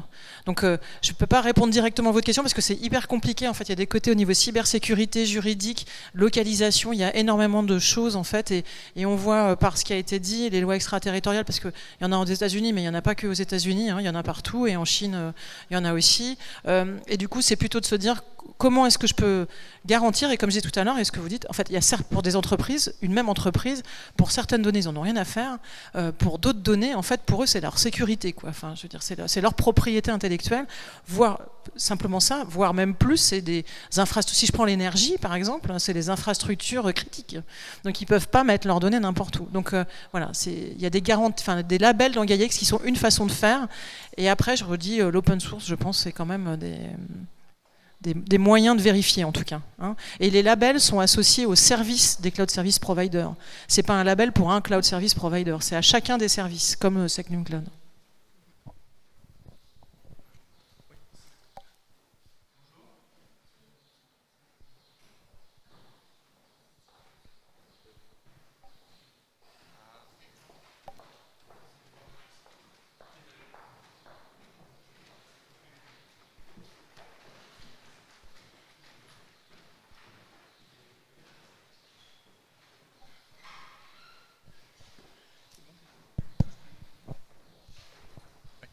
Bonjour. Est-ce qu'il y a prévu des exceptions, par exemple, pour les associations style Wikipédia? Parce que justement, il y a toute la problématique justement de la régulation dans le domaine du DSA. Et Wikipédia est comme un acteur, pratiquement pour... c'est vraiment... ça pourrait être presque associé à un GAFA, parce que tous les gens qui font des recherches, justement, encyclopédiques, passent majoritairement par Wikipédia. Donc, est-ce qu'il est prévu une exception ou non pour eux? Wikipédia, déjà, ce serait plus lié aux services fournis par Wikipédia, déjà, voilà, sur le contenu. À ma connaissance, encore une fois, on est sur des versions, que ce soit le DSA, des MA, là-dessus, sur des versions qui ne sont pas définitives. Il va y avoir des séries d'exceptions, puisqu'il y a certaines exceptions qui sont d'ores et déjà prévues et mentionnées. À ma connaissance, ce type de service, vu comme il y a une volonté de réguler les très grandes plateformes et les moteurs de recherche, voilà, c'est pour ça. Sous réserve d'avoir un texte définitif, je dirais que non. Mais sous réserve, là, pour le coup. Ouais. Voilà. Oui, bien sûr. Juste pour vous dire que la Commission européenne a prévu la possibilité pour certaines petites plateformes, effectivement, de les... voilà. Et pour les grandes, dans les notions d'autodésignation et d'enquête, il est prévu, mais les conditions restent encore floues, d'avoir un aménagement, en tout cas pour le DMA, de respect de certaines obligations. Mais les conditions restent floues pour le moment. Pour moi, c'est pour ça que je ne m'aventurerai pas et je partage. Pour moi, c'est très théoriquement flou envisageable, pas mais on ne sait pas comment. Encore, même pas sous compromis. Donc, des échanges hier, c'est pour ça, on verra. Merci. Alors du coup, on va convier Maxime Agostini, CEO de Sarus, à rejoindre sur scène ce beau panel. Comme ça, on vous garde encore un tout petit peu.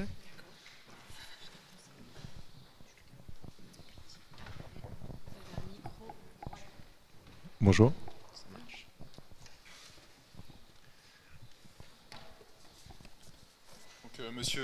Monsieur Maxime Agostini, donc vous êtes CEO de Sarus, et on est content de vous avoir parmi vous, puisqu'on va pouvoir avoir votre éclairage, parce que vous êtes dans le circuit. Là, le DMA va pouvoir s'appliquer à votre entreprise, donc vous êtes en première ligne, on peut dire, face à ce règlement, et du coup, je vais vous laisser présenter votre parcours, votre entreprise, et nous dire...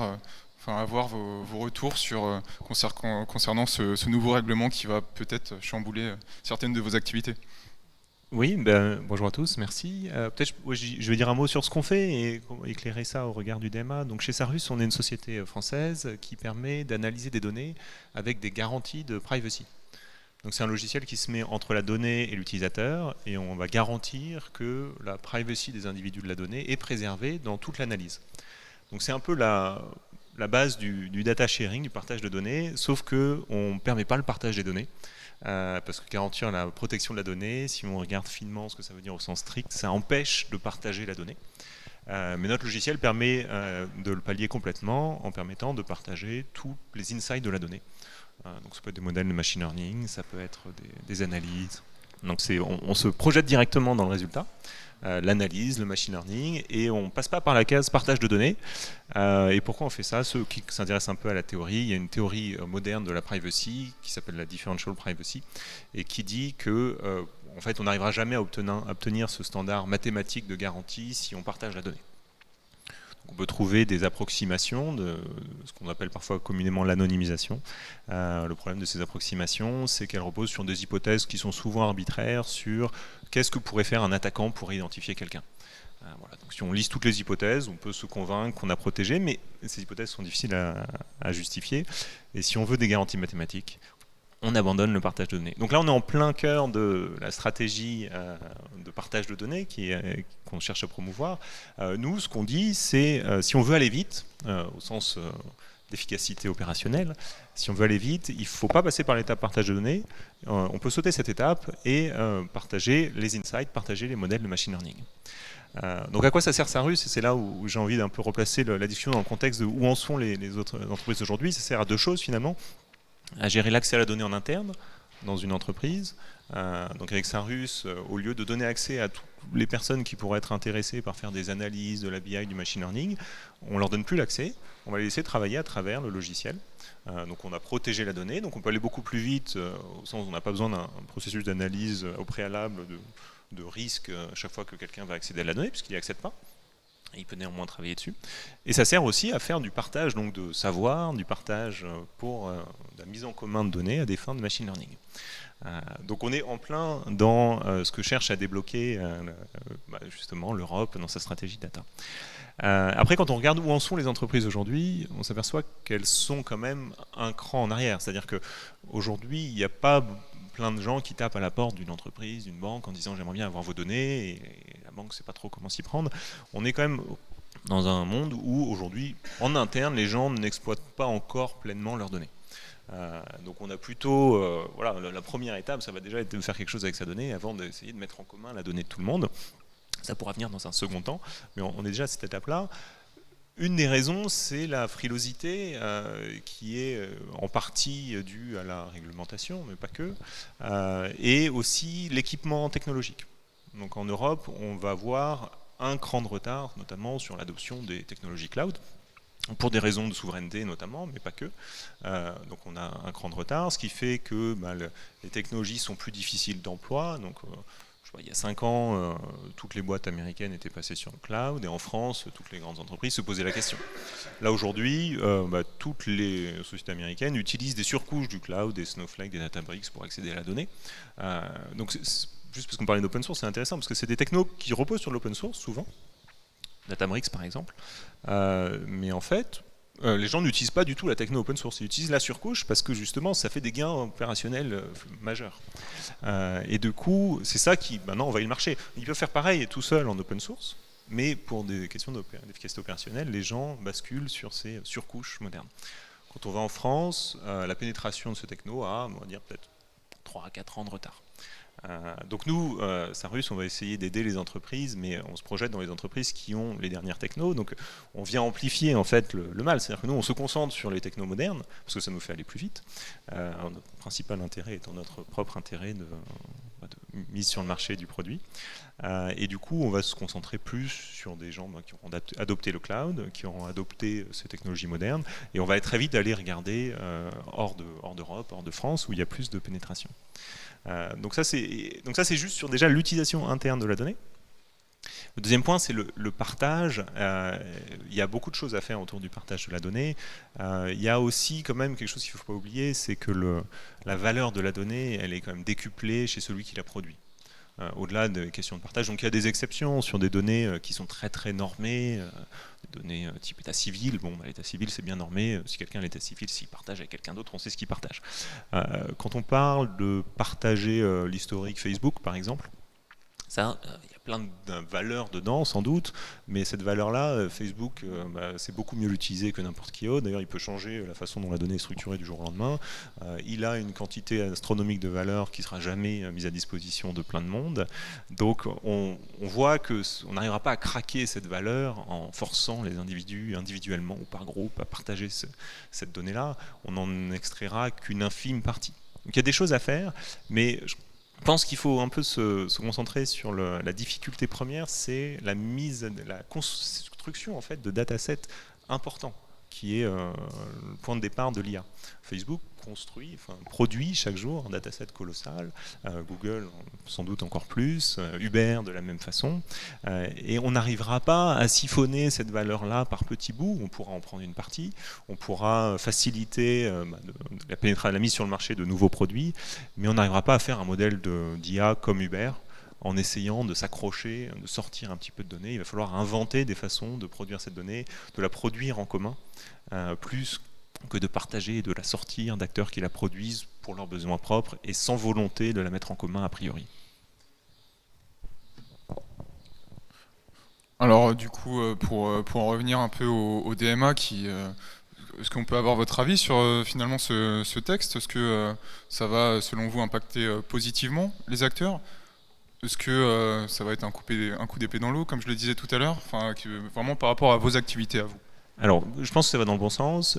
Je pense que nous, Sarus, on est peut-être à 1 ou 2 ans d'en voir les effets, ou peut-être même plus. C'est-à-dire que les gens avec qui on travaille, leur première priorité, ça va être déjà d'utiliser leurs données en interne, de faciliter l'accès à la donnée en interne, de sécuriser la donnée en interne. Les deux sont les deux phases d'une même pièce. Plus on arrive à sécuriser plus d'accès, ça va être de façon plus facile. On va pouvoir laisser faire des nouvelles analyses dessus parce qu'on sait que ces analyses sont sécurisées. Donc nous, en apportant plus de sécurité, on va faciliter des nouvelles analyses et faciliter des nouvelles utilisations qui étaient bloquées avant. Peut-être d'ailleurs une question plus directe qui nous préoccupe plus, qui sort un tout petit peu du DMA mais qui est liée, c'est la notion d'anonymisation. Donc en fait, le RGPD prévoit beaucoup de possibilités sur la réutilisation de la donnée si on l'anonymise, et du coup qui peut être un vecteur fort de l'utilisation du partage de données. Sauf que la définition de l'anonymisation qui est fournie par le RGPD, alors le RGPD je trouve qu'il y a une très bonne définition, mais qui est très ouverte, en sens on peut la transcrire avec des termes mathématiques. Le problème, c'est que la mise en œuvre de ces définitions et les avis de l'EDPB sont encore très très approximatifs, très loin de la recherche moderne en privacy. Et donc je pense qu'il y a encore un grand travail à faire pour que ce soit actionnable, en fait, en mauvais français, pour que on puisse prendre ces définitions-là et du coup aller faire du partage de données, parce qu'on dit, voilà, maintenant j'ai une bonne définition de l'anonymisation, donc ces données-là qui ont été produites ainsi peuvent être utilisées pour être partagées, pour rentrer dans le grand circuit de l'utilisation de la donnée. Et ça, je pense qu'il y a encore c'est pas le RGPD, je pense que la définition est bonne, mais c'est vraiment la déclinaison de cette définition-là en termes pratiques par le DPB, les régulateurs, qui fait encore défaut. Donc je pense pour que vraiment il y ait un impact que nous on ressente sur cette partie privacy, il manque encore quelques chaînons. D'accord, écoutez, merci beaucoup, merci pour vos interventions. Donc des éclairages très intéressants, très divers et variés, à la fois économiques, juridiques, technologiques et aussi entrepreneuriales. Je pense qu'on va pouvoir conclure. Merci. Merci.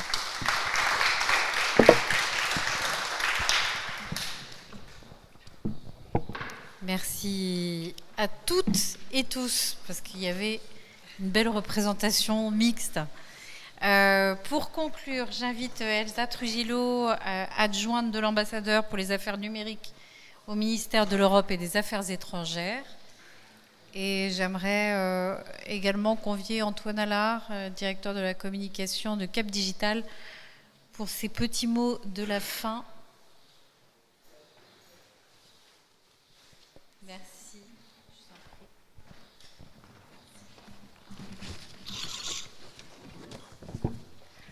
Bonsoir à tous. Ravie d'être présente ce soir pour discuter de ce fabuleux texte qui est le DMA. Ravie également de le faire depuis Cap Digital, dont j'entends très régulièrement parler par la voix d'Henri Verdier, évidemment, auprès de qui je travaille au Quai d'Orsay, donc qui est très proche de cet écosystème-là. Ravie également d'avoir entendu ces interventions croisées sur le texte. Alors ce que je retiens, vu que ma mission ce soir est de faire une synthèse des interventions qui ont été faites, c'est que d'une certaine manière, et on peut s'en réjouir, c'est un texte qui fait consensus, qui a été qualifié d'historique à plusieurs reprises, alors pas ce soir, mais par un certain nombre d'acteurs du secteur, et qui est voué à constituer un pilier de la régulation numérique à l'européenne aux côtés du DSA. C'est aussi un texte qui est voué à créer un écosystème davantage propice à la reconquête d'une forme de souveraineté numérique à l'européenne, qui est une notion qui revient régulièrement dans les discours des acteurs du numérique, mais qui peine encore à trouver une concrétisation pleine et entière au niveau des 27. C'est aussi un texte dont il faudra évidemment scruter l'application avec vigilance. Les plateformes ne manqueront pas, on le sait, d'inventivité pour justement se soustraire aux réglementations en vigueur. Cela dit, c'est aussi la preuve, bien que tout reste à prouver en la matière, que les GAFA ne sont pas, ou pas encore, comme on l'entend régulièrement, au-dessus des États, et que finalement une régulation efficace peut venir réglementer les pratiques anticoncurrentielles auxquelles on a été habitué jusqu'à présent. Donc, on l'a dit au fil des différentes interventions, ce DMA aux côtés du DSA vient marquer le second grand mouvement de régulation des big tech qui est opéré depuis Bruxelles. Le RGPD avait marqué un grand pas vers l'harmonisation de la législation européenne dans le domaine du numérique. Il a également montré la capacité des acteurs et des régulateurs européens à exporter et faire rayonner le modèle européen au-delà de nos frontières. On est quand même dans une situation aujourd'hui où une Lina Khan, présidente de la FTC, tient parfois des propos qui se rapprochent de près à ceux des régulateurs européens, ce qui est quand même une situation qu'on n'aurait pas imaginée quelques années en arrière. Cela dit, dans le cadre du RGPD, on a vu également la propension des big tech à se faufiler dans les failles du texte et à s'en soustraire d'une certaine manière. Alors pour avoir une certaine forme de valeur ajoutée par rapport à ce qui a été dit jusqu'à présent et ne pas paraphraser les différentes interventions, je pense qu'il y a un complément qui pourrait être apporté à ce débat-là et qui porte sur les rouages de la négociation du texte, la façon dont ces négociations ont été menées et surtout sur les comportements des grandes plateformes, parce que c'est quand même de ça dont on parle en fin de compte, du comportement des big tech et de leur propension à essayer de contrer les différentes obligations qu'ils ont vues apparaître au fil de cette régulation et au fil des négociations. Le DMA s'attaque frontalement, on l'a dit, aux pratiques anticoncurrentielles des plateformes. Tout à l'heure, j'invoquais l'adjectif historique. Pour en parler, il est à plus d'un titre. Il est déjà sur le plan du droit, car il mêle droit de la concurrence et droit des données par un savant mélange qui n'avait pas forcément été expérimenté, mis sur la table, mis en avant au niveau européen et dans une telle régulation. Il est également au niveau de l'approche, on parlait de l'approche des obligations ex ante, donc le fait d'essayer de se prémunir des pratiques anticoncurrentielles avant même qu'elles surviennent. Ça, c'est vraiment une approche qu'il faut souligner côté européen. Et puis une approche qui permettra justement d'éviter les longues enquêtes auxquelles on a été confronté jusqu'à présent, dont les résultats surviennent parfois alors même que le marché a totalement évolué. Les plateformes dominantes vont devoir respecter une série d'obligations corsées par rapport à des pratiques auxquelles on est largement habitué, auxquelles aujourd'hui dans l'écosystème numérique dans lequel on évolue jusqu'à présent. Ces pratiques sont vouées à être rayées de la carte d'une certaine manière ou à être amoindries. On parle en l'occurrence de la propension des plateformes et des moteurs de recherche à favoriser leurs propres produits et services dans les résultats qui apparaissent au détriment de leurs concurrents. On parle également de la réutilisation des données personnelles faites par les plateformes pour autre chose que le but initial. On parle aussi de l'installation de logiciels par défaut sur certains systèmes d'exploitation. en rayant d'une certaine manière ces habitudes, ces pratiques des grandes plateformes de la carte, le DMA est voué à peut-être modifier davantage en profondeur que ce que le RGPD avait fait jusqu'à présent, les interactions entre consommateurs et grandes plateformes. Alors je ne vais pas me lancer dans une analyse comparative du DMA et du RGPD, mais ces deux textes valent la peine d'être comparés d'une certaine manière, étant donné qu'ils constituent des piliers de la régulation numérique à l'européenne. Autre point sur lesquels ces textes peuvent être comparés, contrairement au RGPD qui finalement brassait large dans la régulation qui est opérée dans les acteurs fixés. Quelqu'un s'en va visiblement. Cette fois-ci, on parle d'une poignée d'acteurs d'une certaine manière, étant donné qu'on parle d'acteurs qui doivent avoir une valorisation de plus de 75 milliards d'euros à l'échelle mondiale. Au passage, c'est la première fois que la valorisation boursière est mise en avant, mise sur la table comme critère de régulation. 45 millions d'utilisateurs actifs en Europe, ou une dizaine de milliers d'entreprises clientes pour les services B2B, notamment les services de cloud, et un CA en Europe de 7,5 milliards et demi, c'est le seuil qui a été fixé. Ce n'est pas une régulation complète du numérique qui est proposée, mais l'effort doit déjà être loué. L'effort consiste à cibler les gros acteurs qui ont un pouvoir structurant sur le marché. Et d'une certaine manière, le DMA ne va pas reproduire l'erreur du RGPD qui a conduit à déstabiliser les petites entreprises, les petits business models, en épargnant parfois les géants et en tapant à côté. Parmi les grandes obligations emblématiques qui sont comprises dans le texte, on a la limitation des pratiques de self-preferencing, on a le fait d'empêcher que les plateformes soient archi-dominantes et envoient les consommateurs vers des produits de leur écosystème, j'en ai déjà parlé. De manière générale, il s'agit de déverrouiller le marché numérique tel qu'il existe actuellement et surtout d'éviter des situations telles qu'on en a connues ces dernières années.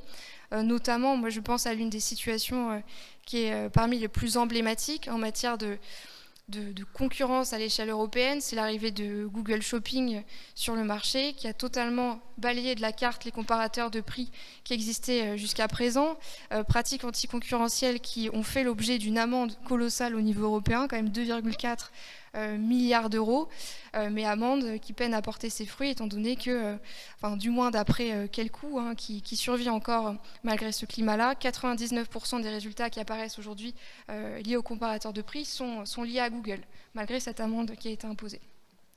On a aussi une note d'espoir finalement qui est apportée par ce texte dans le fait de donner la possibilité aux jeunes pousses de ne pas être tuées dans l'œuf, de ne pas être rachetées alors même qu'elles pourraient devenir des concurrents des grandes plateformes. Ça, c'est un aspect du texte qui a vocation à être salué. Et de manière générale, cet écosystème passe aussi par une meilleure politique de la donnée. Autre cas de figure qui pourra être évité potentiellement avec ce texte, ce sont des plaintes comme celles déposées par Netflix et Spotify qui avaient trait au magasin d'applications, l'App Store en réalité, qui prélève une commission de 30% sur tous les abonnements qui sont passés via ces applications-là. Sans ce bras de fer opéré par l'acteur américain et l'acteur européen d'autre part, on n'aurait pas obtenu beaucoup de résultats. Finalement, Apple a cédé de la place, a lâché du lest sur ce plan-là, mais le DMA ira probablement encore plus loin en la matière. Alors je ne vais pas énumérer à nouveau les sanctions qui sont prévues, mais l'Europe, dans le cadre du DMA, joue encore à nouveau son rôle parfois décrié de distributeur d'amendes. Donc les sanctions sont particulièrement importantes étant donné qu'elles vont aller jusqu'à 10% du chiffre d'affaires mondial, ce qui est considérable au vu du chiffre d'affaires des plateformes visées, parfois même jusqu'à 20% en cas de récidive. Il y a aussi une sanction financière dont on parle moins régulièrement, mais qui a trait aux astreintes qui vont être mises en place, donc de 5% du chiffre d'affaires mondial, si les plateformes ne se conforment pas avant un délai défini aux obligations qui leur ont été imposées. Finalement, dans ce cadre-là, on est très loin des amendes symboliques de quelques millions d'euros qui étaient jusqu'à présent portées par les autorités de la concurrence. Je rappelle quand même un exemple récent d'Apple qui préfère payer 5 millions d'euros d'amende par semaine plutôt que d'ouvrir l'iPhone aux boutiques d'applications concurrentes. Là, en l'occurrence, ce type de pratique-là ne pourra plus survivre dans le cadre de l'application du DMA. Alors, Évidemment, et j'en parlais en introduction, ces perspectives sont venues bouleverser considérablement le modèle économique des plateformes. Et ce qui a été intéressant à observer au fil des négociations, c'est justement le comportement de ces big tech face à les régulations, leur tentative de se soustraire aux obligations qui leur ont été imposées, ou du moins de faire en sorte que certaines obligations ne figurent pas dans le texte final. Je parlais d'Apple tout à l'heure et des magasins d'applications. Là, pour le coup, on touche pleinement à... Bon, c'est pas le cœur du business d'Apple, mais quand même, c'est un magasin d'applications dont Apple tire des revenus substantiels. Apple a, comme à son habitude, invoqué l'argument de la sécurité, justement pour faire en sorte que cette obligation d'ouverture des magasins d'applications ne passe pas, qu'on ne puisse pas passer par des magasins d'applications tiers depuis un iPhone. Ces réclamations n'ont pas été entendues.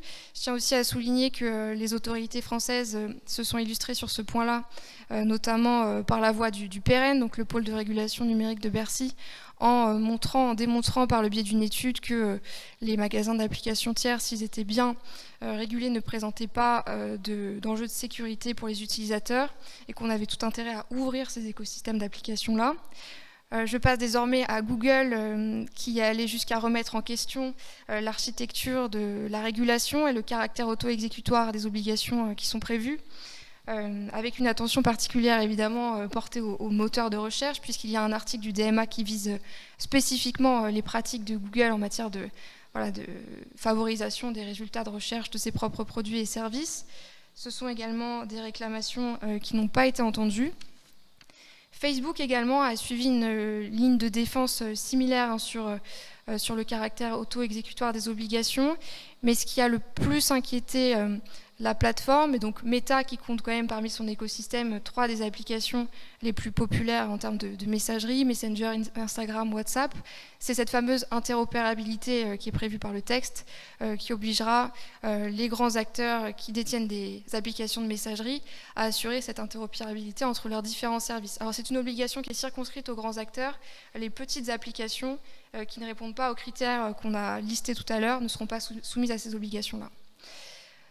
Réclamation également mise de côté. Et Microsoft, enfin, qui est quand même l'un des GAFA qui a le plus soutenu la régulation du début à la fin, qui s'y est montré le plus favorable, a tenté de retirer les services cloud de la liste d'acteurs qui sont concernés par le DMA, liste de services qui figure in fine dans la régulation telle qu'elle a été votée récemment et telle qu'elle entrera en application.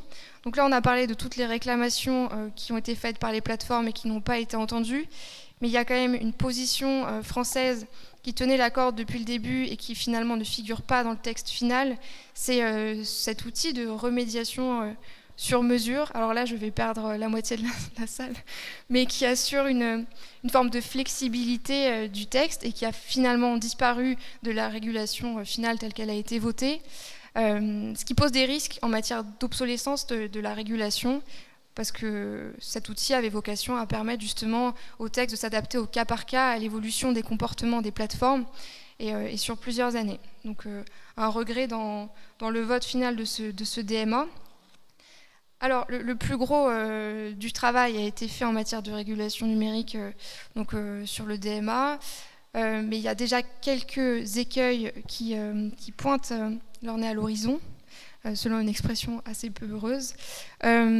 Déjà, la capacité des services de Bruxelles à suivre sur plusieurs années les pratiques anticoncurrentielles des plateformes. On se demande si ces équipes seront suffisamment outillées pour ce faire. Pour rappel, les équipes qui vont être dédiées au suivi des pratiques anticoncurrentielles des plateformes sont actuellement constituées de 80 personnes à peu près, contre 220, qui était le nombre minimum réclamé par Andreas Schwab, qui est le rapporteur du texte et des députés européens qui a porté la régulation de bout en bout. On a également une forme de revers de la médaille à l'ambition de certaines obligations, dont la portabilité des données qui est prévue par le DMA et qui va beaucoup plus loin que celle qui était prévue par le RGPD auparavant, qui portera non seulement sur les utilisateurs des plateformes personnelles, mais aussi professionnelles. Et sur les données non seulement agrégées mais aussi non agrégées, il y a des difficultés de mise en œuvre qui ont été mises en avant sur ce point-là. Mais là où le bas blesse le plus, c'est potentiellement sur l'interopérabilité des services de messagerie dont on parlait jusqu'à présent, qui s'annonce comme un casse-tête assez gigantesque pour les grandes plateformes. Alors malgré cela, un calendrier a déjà été avancé par la Commission qui considère qu'il n'y a pas de problème technique à assurer cette opérabilité-là. Donc pour rappel, à partir de l'entrée en vigueur du texte, les développeurs auront 3 mois pour rendre les échanges directs interopérables. Ce sera 2 ans pour les discussions de groupe et 4 ans pour les appels audio et vidéo qui comportent le plus de difficultés techniques d'une certaine manière. Vous ne serez pas étranger à cet enjeu-là. Et puis finalement, dernier écueil, et non des moindres, là où le DMA est justement censé apporter un service plus ouvert, plus satisfaisant aux utilisateurs des services numériques européens, il est envisageable que les plateformes tentent de se soustraire à la réglementation en proposant des services européens un petit peu dénaturés par rapport aux services américains, dénaturés de la valeur qu'ils devraient apporter. Et ça, c'est l'un des écueils qu'on devra surveiller de près. En tout cas, c'est un texte qui a vocation à servir de pilier de la régulation numérique à l'européenne, à la manière de ce qu'a fait le RGPD, voire à faire tache d'huile un petit peu au niveau international. Et c'est tout ce qu'on espère pour ce texte qui entrera en vigueur très prochainement. Merci beaucoup. Merci beaucoup Elsa Trujillo. Avant de conclure, je me permets quand même une petite question parce que je m'en voudrais que on élude ce point-là dans un événement qui parle de géopolitique, de guerre économique, c'est la question de la guerre en Ukraine. Est-ce que, de votre point de vue, il y a un risque à ce que dans ce contexte de bouleversement européen, de la guerre aux portes de l'Europe, de renforcement de l'Alliance Atlantique, en fin de compte, on ait plus de mal à mettre en application la réglementation telle qu'elle a été posée, pour dire les choses simplement, qu'en fin de compte, la réglementation de l'économie numérique pèse peu au regard des enjeux liés à la guerre, de pression énergétique, etc., qui sont propres au contexte actuel. Question à laquelle je n'étais pas préparée du tout, mais je pense qu'il y a une corrélation qui est satisfaisante sur le papier, mais qui n'est pas forcément évidente dans les faits. En tout cas, dans les négociations, dans les discussions qui sont encore menées au niveau français et européen sur le DMA, ces questions de guerre en Ukraine n'entrent pas forcément en ligne de compte. Donc j'imagine que ça va suivre des chemins totalement séparés et que cette crise n'interférera pas trop dans l'application du texte tel qu'il a été voté actuellement. D'accord, merci beaucoup. Désolé, effectivement, elle m'est venue comme ça, on n'a pas eu le temps de la préparer en amont. Merci beaucoup. Et puis, merci à vous, merci à tous de nous avoir suivis en présentiel, en distanciel. Pour conclure, je voudrais juste vous rappeler qu'on a un événement absolument essentiel qui va nous occuper le 31 mai prochain. On organise les rencontres de Cap Digital. C'est le moment où nous réunit tout l'écosystème Cap Digital. Ça va se passer toute la journée du mardi 31 mai à la Cité des Sciences et de l'Industrie. On reparlera des MADSA, notamment avec la présence de Stéphanie Yonne-Courtin, qui est l'une des eurodéputées qui a travaillé en commission parlementaire sur la préparation de ces textes, donc côté Parlement européen, vous l'avez compris. On aura également Francesca Bria, qui est l'ex-CTO de la ville de Barcelone, qui aujourd'hui préside l'Italian National Innovation Fund, mais également Bruno Bonnel, notre secrétaire général à l'investissement, qui viendra nous parler du plan 2030. Voilà, en gros, on aura plein d'autres intervenants. Je vous invite à vous connecter au site de Cap Digital pour retrouver la programmation complète. Merci encore pour celles et ceux qui sont avec nous. On va continuer sur un petit cocktail de networking. On va pouvoir se mettre dehors. En plus, il fait encore beau et chaud. Et pour toutes celles et ceux qui nous suivent en ligne, on vous souhaite une très bonne soirée. Je rappelle que l'événement sera disponible en replay sur toutes les bonnes plateformes. À très bientôt et je vous souhaite une très bonne soirée. Au revoir.